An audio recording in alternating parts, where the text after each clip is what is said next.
શાંતિ 10/3/2026 આજના મીઠા બાબાના મધુર મહાવાક્ય. મીઠા બાળકો સૌથી મોટી બીમારી દેહ અભિમાનની છે. એનાથી જ ડાઉનફોલ થયું છે, પતન થયું છે. એટલે હવે દેહી અભિમાની બનો. પ્રશ્ન છે, તમને બાળકોની કર્માતીત અવસ્થા ક્યારે થશે? ઉત્તર છે, જ્યારે યોગ બળથી કર્મ ભોગ પર વિજય પ્રાપ્ત કરશો, પૂરા દેહી અભિમાની બનશો. આ દેહ અભિમાનનો જ રોગ સૌથી મોટો છે. આનાથી દુનિયા પતિત થઈ છે. દેહી અભિમાની બનો તો તે ખુશી, તે નશો રહે, ચલન પણ સુધરે. ગીત છે, रात के राही थक मत जाना, सुबह की मंजिल दूर नहीं. ઓમ શાંતિ. રાહીનો અર્થ તો બાળકોએ સાંભળ્યો, બીજા તો કોઈ સમજી નથી શકતા સિવાય તમે બ્રહ્મા મુખવંશાવળી બ્રાહ્મણોના. તમે જે દેવી દેવતા હતા તો મનુષ્ય, પરંતુ તમારી સીરત ખૂબ સારી હતી, લક્ષણ ખૂબ સારા હતા. તમે સર્વગુણ સંપન્ન, 16 કળા સંપૂર્ણ હતા. તમે વિશ્વના માલિક હતા. હીરા જેવાથી કોળી જેવા કેવી રીતે બન્યા, આ કોઈ મનુષ્ય નથી જાણતા. બાબા કહે છે, તમે પણ નંબરવાર પુરુષાર્થ અનુસાર પરિવર્તન થયા છો. અત્યારે તમે દેવતા બન્યા નથી, રિજ્યુનેટ થઈ રહ્યા છો, પરિવર્તન થઈ રહ્યા છો. કોઈ થોડા બદલ્યા છે, કોઈ 5%, કોઈની 5%, કોઈની 10%. સીરત એટલે કે લક્ષણ બદલતા જાય છે. દુનિયાને આ ખબર નથી કે ભારત જ હેવન હતું, સ્વર્ગ હતું. કહે પણ છે, ક્રાઇસ્ટથી 3000 વર્ષ પહેલા ભારતમાં દેવી દેવતાઓ હતા. એમનામાં એવા ગુણ હતા જે એમને ભગવાન ભગવતી કહેતા હતા. અત્યારે તો તે ગુણ છે નહીં. મનુષ્યની સમજમાં નથી આવતું ભારત જે આટલું સાહુકાર હતું, એનો પછી ડાઉનફોલ કેવી રીતે થયું, પતન કેવી રીતે થયું, એ પણ બાપ જ બેસીને સમજાવે છે. તમે પણ સમજાવી શકો છો, જેમની સુરત સુધરી છે. બાપ કહે છે, બાળકો તમે દેવી દેવતા હતા તો આત્માભિમાની હતા. પછી જ્યારે રાવણ રાજ્ય શરૂ થયું તો દેહ અભિમાની બની ગયા છો. આ દેહ અભિમાનની સૌથી મોટી બીમારી તમને લાગુ પડી છે. સતયુગમાં તમે આત્મા અભિમાની હતા, ખૂબ સુખી હતા. કોણે તમને એવા બનાવ્યા, આ કોઈ પણ નથી જાણતા. બાપ બેસી સમજાવે છે, તમારું પતન, ડાઉનફોલ કેવી રીતે થયું. પોતાના ધર્મને ભૂલી ગયા છો. પતન થવાનું કારણ ધર્મને ભૂલવું. Bharat worth not a penny બની ગયું છે, કોડી તુલ્ય બની ગયું. એનું મૂળ કારણ શું છે? દેહ અભિમાન. આ પણ ડ્રામા બનેલો છે. મનુષ્ય નથી જાણતા કે ભારત આટલો સાહુકાર હતો, પછી ગરીબ કેવી રીતે બન્યું. અમે આદિ સનાતન દેવી દેવતા ધર્મના હતા, પછી અમે કેવી રીતે ધર્મ ભ્રષ્ટ, કર્મ ભ્રષ્ટ બન્યા. બાપ સમજાવે છે, રાવણ રાજ્ય થવાથી તમે દેહ અભિમાની બન્યા તો તમારો આ હાલ થવા લાગ્યું. સીડી પણ બતાવી છે કેવી રીતે ડાઉનફોલ થયું, કેવી રીતે પતન થયું. વર્થ નોટ એ પેનીનું પણ મુખ્ય કારણ દેહ અભિમાન છે. આ પણ બાપ બેસીને સમજાવે છે. શાસ્ત્રોમાં કલ્પની આયુ લાખો વર્ષ લગાવી દીધી છે. આજકાલ સમજદાર છે ક્રિશ્ચન લોકો. એ પણ કહે છે ક્રાઇસ્ટથી 3000 વર્ષ પહેલા પેરેડાઇઝ હતું, સ્વર્ગ હતું. ભારતવાસી આ સમજી નથી શકતા કે પ્રાચીન ભારત જ હતું જેને સ્વર્ગ, હેવન કહેવામાં આવે છે. આજકાલ તો ભારતની ફૂલ હિસ્ટ્રી, જ્યોગ્રાફીને જાણતા જ નથી. થોડા બાળકોમાં થોડું જ્ઞાન છે તો દેહ અભિમાન આવી જાય છે. સમજે છે અમારા જેવું કોઈ છે નહીં. બાપ સમજાવે છે ભારતની આવી દુર્દશા કેમ થઈ. બાપુ ગાંધી ભી કહેતા હતા પતિત પાવન આવો, આવીને રામ રાજ્ય સ્થાપન કરો. આત્માને જરૂર ક્યારેક બાપથી સુખ મળ્યું છે તો પતિત પાવનને યાદ કરે છે. બાપ સમજાવે છે અમારા બાળકો જે શુદ્રથી બદલીને બ્રાહ્મણ બને છે એ પણ પૂરા દેહી અભિમાની નથી બનતા. વારંવાર દેહ અભિમાનમાં આવી જાય છે. આ છે સૌથી જૂનો રોગ જેનાથી આ હાલ થયો છે. દેહી અભિમાની બનવામાં ખૂબ મહેનત છે. જેટલા દેહી અભિમાની બનશો એટલા બાપને યાદ કરશો, પછી અથાગ ખુશી રહેવી જોઈએ. ગાવામાં આવે છે પરવાહ હતી, ચિંતા હતી પાર બ્રહ્મમાં રહેવા વાળા પરમેશ્વરની, તે મળી ગયા. એમનાથી 21 જન્મોનો વારસો મળ્યો છે. બાકી શું જોઈએ? તમે માત્ર દેહી અભિમાની બનો. મામેકમ યાદ કરો. ભલે ગ્રહસ્થ વ્યવહારમાં રહો. આખી દુનિયા દેહ અભિમાનમાં છે. ભારત જે આટલું ઊંચું હતું એનો ડાઉનફોલ થયો છે. હિસ્ટ્રી, જ્યોગ્રાફી શું છે આ કોઈ બતાવી નથી શકતા. આ વાતો કોઈ પણ શાસ્ત્રોમાં નથી. દેવતાઓ આત્મ અભિમાની હતા, જાણતા હતા એક દેહને છોડી બીજી લેવાની છે. પરમાત્મા અભિમાની નહીં હતા. તમે જેટલા બાપને યાદ કરશો, દેહી અભિમાની રહેશો, એટલા ખૂબ મીઠા બનશો. દેહ અભિમાનમાં આવવાથી જ લડવાનું, ઝઘડવાનું, બંદરપણા, વાંદરાપણું પણ આવી જાય છે. આ બાપ સમજાવે છે. આ બાબા પણ સમજી રહ્યા છે. બ્રહ્મા બાબા. બાળકો દેહ અભિમાનમાં આવીને શિવ બાબાને ભૂલી જાય છે. સારા સારા બાળકો દેહ અભિમાનમાં રહે છે. દેહી અભિમાની બનતા જ નથી. તમને કોઈને પણ આ બેહદની હિસ્ટ્રી, જ્યોગ્રાફી સમજાવી શકો છો. બરોબર સૂર્યવંશી, ચંદ્રવંશી રાજધાની હતી. ડ્રામાની કોઈને પણ ખબર નહીં હતી. ભારત જે આટલું નીચે ઉતર્યું, ડાઉનફોલની ઝડપ છે, પતનની ઝડપ છે દેહ અભિમાન. બાળકોમાં પણ દેહ અભિમાન આવી જાય છે. આ નથી સમજતા કે અમને ડાયરેક્શન કોણ આપે છે. હંમેશા સમજો શિવ બાબા કહે છે. શિવ બાબાને યાદ ન કરવાથી જ દેહ અભિમાનમાં આવી જાય છે. આખી દુનિયા દેહ અભિમાની બની ગઈ છે. ત્યારે બાપ કહે છે મામેકમ યાદ કરો. પોતાને આત્મા સમજો. આત્મા આ દેહ દ્વારા સાંભળે છે, પાઠ ભજવે છે. બાપ કેટલું સારી રીતે સમજાવે છે. ભલે ભાષણ તો ખૂબ સારું કરી લે છે, પરંતુ ચલન પણ તો સારી જોઈએ ને.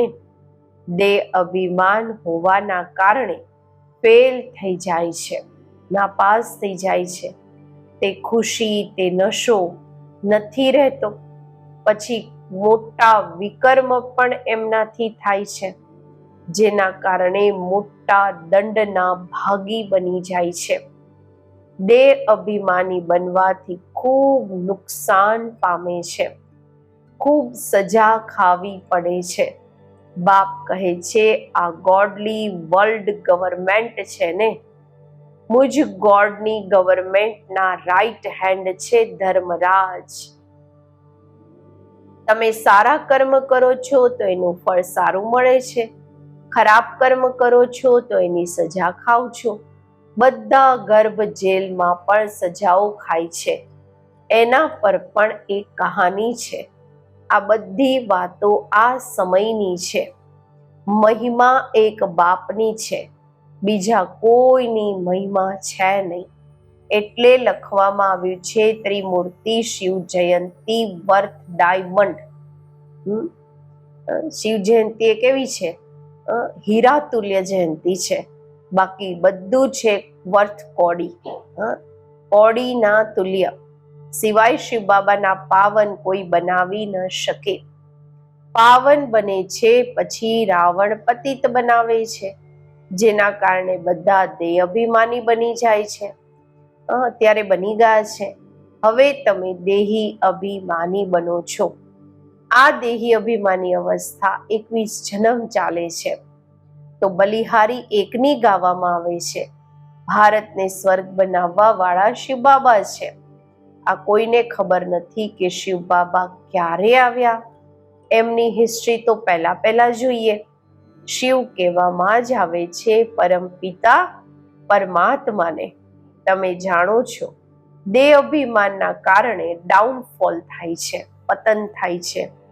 એવું થાય ત્યારે તો બાપ આવે રાઈઝ કરવા, ઉત્થાન કરવા. રાઈઝ ઓફ ફોલ, રાઈઝ અને ફોલ એટલે ઉત્થાન અને પતન, દિવસ અને રાત, જ્ઞાન સૂર્ય પ્રજ્ઞા, અજ્ઞાન અંધકાર વિનાશ. સૌથી વધારે અજ્ઞાન છે આ દેહ અભિમાન. આત્માની તો કોઈને ખબર નથી. આત્મા સો પરમાત્મા કહી દે છે તો કેટલા પાપ આત્મા થઈ ગયા છે. એટલે ડાઉનફોલ થયો છે, પતન થયું છે. 84 જન્મ લીધા છે, સીડી નીચે ઉતરતા આવ્યા છે. આ ખેલ બનેલો છે. આ વર્લ્ડની હિસ્ટ્રી જ્યોગ્રાફી તમે બાળકો જાણો છો, બીજું કોઈ નથી જાણતું. વિશ્વનું ડાઉનફોલ કેવી રીતે થયું, પતન કેવી રીતે થયું, એ તો સમજે છે કે સાયન્સથી ખૂબ તરક્કી થઈ છે, વિકાસ થયો છે. આ નથી સમજતા કે દુનિયા વધારે જ પતિત નર્ક બની ગઈ છે. દેહ અભિમાન ખૂબ છે. બાપ કહે છે અત્યારે તમારે દેહી અભિમાની બનવાનું છે. સારા સારા મહારથી અનેક છે, જ્ઞાન ખૂબ સારું સંભળાવે છે, પરંતુ દેહ અભિમાન પૂરું હટ્યું નથી. દેહ અભિમાનના કારણે કોઈમાં ક્રોધનો અંશ, કોઈમાં મોહનો અંશ, કંઈક ને કંઈક છે. બાબા કહે છે લક્ષણ સુધરવા જોઈએ ને, ખૂબ ખૂબ મીઠા બનવું જોઈએ. ત્યારે તો ઉદાહરણ આપે છે કે વાઘ અને બકરી ભેગા પાણી પીવે છે. ત્યાં એવું કોઈ દુઃખ આપવા વાળા જાનવર પણ હોતા નથી. આ વાતોને પણ મુશ્કેલ કોઈ સમજે છે. નંબરવાર સમજવા વાળા છે. કર્મ ભોગ નીકળી જાય, કર્માતીત અવસ્થા થઈ જાય, આ મુશ્કેલ થાય છે. ખૂબ દેહ અભિમાનમાં આવે છે, ખબર નથી પડતી. અમને આ મત કોણ આપે છે? શ્રીમદ શ્રી કૃષ્ણના દ્વારા કેવી રીતે મળશે? શિવ બાબા કહે છે આમના વગર શ્રીમદ કેવી રીતે આપીશ? સ્થાયી રથ અમારો આ છે. દેહ અભિમાનમાં આવીને ઉલટા સુલટા કાર્ય કરીને મુફ્તમાં પોતાની બરબાદી નહીં કરો, નહીં તો પરિણામ શું થશે? ખૂબ ઓછું પદ પામશો. ભણેલાની આગળ અનપઢ ભરી ઢોશે, કામ કરશે. ખૂબ ઘણા કહે છે ભારતની હિસ્ટ્રી જ્યોગ્રાફી જે ફૂલ હોવી જોઈએ તે નથી. તો એમને સમજાવવું પડે. તમારા સિવાય તો કોઈ સમજાવી ન શકે. પરંતુ દેહી અભિમાની સ્થિતિ જોઈએ, તે જ ઊંચ પદ પામી શકે છે. અત્યારે તો કર્માતીત અવસ્થા કોઈની થઈ નથી. આમના એટલે કે બ્રહ્મા બાબાના ઉપર તો ખૂબ ઝંઝટ છે, કેટલી ચિંતા રહે છે. ભલે સમજે છે કે બધું ડ્રામા અનુસાર થાય છે, છતાં પણ સમજાવવાના માટે યુક્તિઓ તો રચવાની હોય છે ને. એટલે બાબા કહે છે, તમે વધારે દેહી અભિમાની બની શકો છો. તમારા ઉપર કોઈ બોજો નથી. બાપ પર તો બોજો છે. હેડ તો આ છે ને, પ્રજાપિતા બ્રહ્મા. પરંતુ આ કોઈને ખબર નથી કે આમનામાં શિવ બાબા બેઠા છે. તમારામાં પણ કોઈ મુશ્કેલી આ નિશ્ચયમાં રહે છે, તો આ વર્લ્ડની હિસ્ટ્રી જ્યોગ્રાફી જાણવી જોઈએ ને. ભારતમાં સ્વર્ગ ક્યારે હતું, પછી ક્યાં ગયા, કેવી રીતે પતન થયું, આ કોઈને ખબર નથી. જ્યાં સુધી તમે નહીં સમજાવો ત્યાં સુધી કોઈ સમજી ન શકે. એટલે બાબા ડાયરેક્શન આપે છે. બાબા કહે છે, લખાવો, લીખાપડી કરાવો, તો સ્કૂલોમાં વર્લ્ડની હિસ્ટ્રી જ્યોગ્રાફી બતાવવી જોઈએ. ડાઉનફોલ પર ભાષણ કરવું જોઈએ. ભારતનું પતન કેવી રીતે થયું, ભારત હીરા જેવું હતું એ પછી કોડી જેવું કેવી રીતે બન્યું, કેટલા વર્ષ લાગ્યા, અમે સમજાવીએ છીએ. આટલી બધી પત્રિકાઓ, પેમ્પલેટ, એરોપ્લેન દ્વારા નીચે પાડી શકીએ છીએ, ફેંકી શકીએ છીએ. સમજાવવા વાળા ખૂબ હોશિયાર જોઈએ. ગવર્મેન્ટ ઈચ્છે છે તો ગવર્મેન્ટનો જ હોલ, વિજ્ઞાન ભવન જે દિલ્હીમાં છે, ત્યાં બધાને બોલાવવા જોઈએ. સમાચાર પત્રમાં પણ નાખવું જોઈએ. કાર્ડ પણ બધાને મોકલી દો. અમે તમને આખા વર્લ્ડની હિસ્ટ્રી જ્યોગ્રાફી આદિથી અંત સુધી સમજાવીએ છીએ. પોતે જ આવતા જશે. પૈસાની તો વાત જ નથી. સમજો અમને કોઈ મળ્યું તો અમે સોગાત આપીએ છીએ, ભેટમાં આપીએ છીએ. અમે લઈ નથી શકતા. સર્વિસ કરવાના માટે કામમાં લાવીશું, બાકી અમે લઈ નથી શકતા. બાપ કહે છે, હું તમારાથી દાન લઈને શું કરીશ જે પછી ભરીને આપવું પડે. હું પાકો શરાબ છું, વેપારી છું. અચ્છા, મીઠા મીઠા સિકિલધા બાળકો પ્રત્યે માતા પિતા બાપ દાદાના યાદ પ્યાર અને ગુડ મોર્નિંગ. રૂહાની બાપના રૂહાની બાળકોને નમસ્તે. આપણે રૂહાની બાળકોના રૂહાની બાપને નમસ્તે. ધારણા માટે મુખ્ય સાર: દેહ અભિમાનમાં આવીને કોઈ પણ ઉલટું સુલટું કાર્ય નથી કરવાનું. દેહી અભિમાની બનવાનો પૂરો પુરુષાર્થ કરવાનો છે. પોતાની ચલન સુધારતા રહેવાની છે. બીજું, ખૂબ ખૂબ મીઠા શીતળ બનવાનું છે.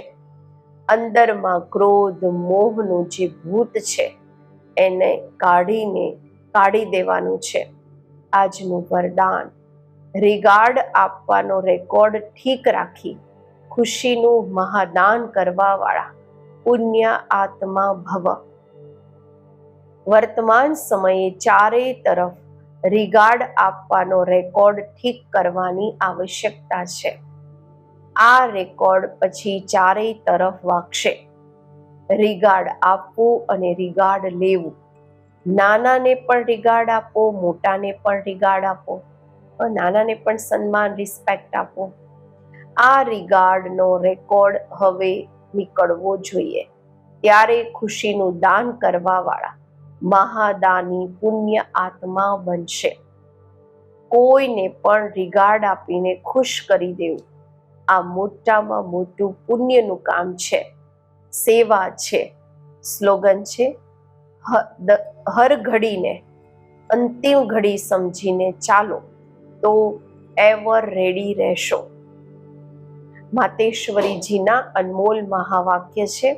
પહેલું, તમોગુણી માયાનો વિસ્તાર. સતોગુણી, રજોગુણી, તમોગુણી આ 3 શબ્દ કહે છે. આનો યથાર્થ અર્થ સમજવો જરૂરી છે. મનુષ્ય સમજે છે આ 3 ગુણ ભેગા ચાલતા રહે છે, પરંતુ વિવેક શું કહે છે? શું આ 3 ગુણ ભેગા ચાલી આવે છે કે 3 ગુણોનો પાઠ અલગ અલગ યુગમાં હોય છે? વિવેક તો એવું જ કહે છે કે આ 3 ગુણ ભેગા નથી ચાલતા. જ્યારે સતયુગ છે તો સતોગુણ છે, દ્વાપર છે તો રજોગુણ છે, અને કલયુગ છે તો તમોગુણ છે.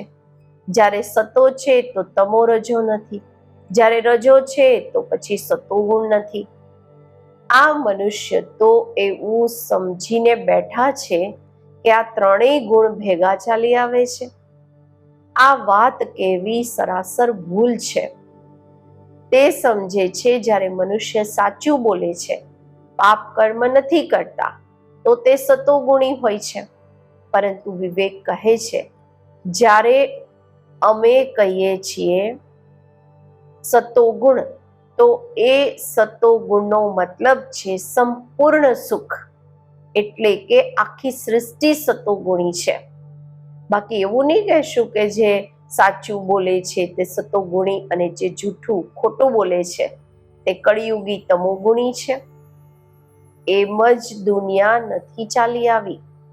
અત્યારે જ્યારે અમે સતયુગ કહીએ છીએ તો એનો મતલબ છે કે આખી સૃષ્ટિ પર સતોગુણ, સતો પ્રધાન જોઈએ. હા, કોઈ સમય એવો સતયુગ હતો જ્યાં આખો સંસાર સતોગુણી હતો. અત્યારે સતયુગ નથી. અત્યારે તો છે કળિયુગી દુનિયા, એટલે કે આખી સૃષ્ટિ પર તમો પ્રધાનતાનું રાજ્ય છે. આ તમોગુણી સમય પર પછી સતોગુણ ક્યાંથી આવ્યા? અત્યારે છે ઘોર અંધકાર, જેને બ્રહ્માની રાત કહે છે. બ્રહ્માનો દિવસ છે સતયુગ અને બ્રહ્માની રાત છે કળિયુગ. તો અમે બંનેને મળાવી નથી શકતા. બીજું, કળિયુગી અસાર સંસારથી સતયુગી સારવાળી દુનિયામાં લઈ જવું એક પરમાત્માનું જ કામ છે. આ કળિયુગી સંસારને અસાર સંસાર કેમ કહે છે?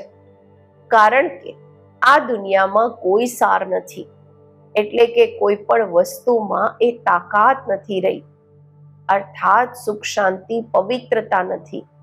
જે આ સૃષ્ટિ પર કોઈ સમયે સુખ, શાંતિ, પવિત્રતા હતી, અત્યારે તે તાકાત નથી, કારણ કે આ સૃષ્ટિમાં 5 ભૂતોની પ્રવેશતા છે. એટલે જ આ સૃષ્ટિને ભયનું સાગર અથવા કર્મ બંધનનો સાગર કહે છે. એટલે જ મનુષ્ય દુઃખી થઈ પરમાત્માને બોલાવી રહ્યા છે. પરમાત્મા, અમને ભવસાગરથી પાર કરો. આનાથી સિદ્ધ છે કે જરૂર કોઈ અભય અર્થાત નિર્ભયતાનો પણ સંસાર છે, જેમાં જવા ઈચ્છે છે. એટલે આ સંસારને પાપનો સાગર કહે છે, જેને પાર કરીને પુણ્ય આત્માવાળી દુનિયામાં જવા ઈચ્છે છે. તો દુનિયા 2 છે, એક સતયુગ સારવાળી દુનિયા, બીજી છે કળિયુગી અસારની દુનિયા. બંને દુનિયાઓ આ સૃષ્ટિ પર હોય છે. અત્યારે પરમાત્મા તે સારવાળી દુનિયા સ્થાપન કરી રહ્યા છે. અચ્છા, ઓમ શાંતિ. અવ્યક્ત ઇશારા. નિશ્ચયના ફાઉન્ડેશનને મજબૂત કરી સદા નિર્ભય અને નિશ્ચિંત રહો. જેમ જ્ઞાનની સબ્જેક્ટ છે, જ્ઞાનનો વિષય છે, એમ સેવાનો પણ વિષય છે. જે આમાં વિશ્વાસપાત્ર નિશ્ચય બુદ્ધિ છે એ જ નંબર આગળ જઈ શકે છે. સવારથી રાત સુધી પોતાનો ફિક્સ પ્રોગ્રામ, ડેઈલી ડાયરી બનાવો, કારણ કે જિમ્મેવાર આત્માઓ છો, રિવાજી આત્માઓ નથી. વિશ્વ કલ્યાણકારી આત્માઓ છો. તો જેટલા મોટા વ્યક્તિ હોય છે એમની દિનચર્યા સેટ હોય છે. ઓમ શાંતિ.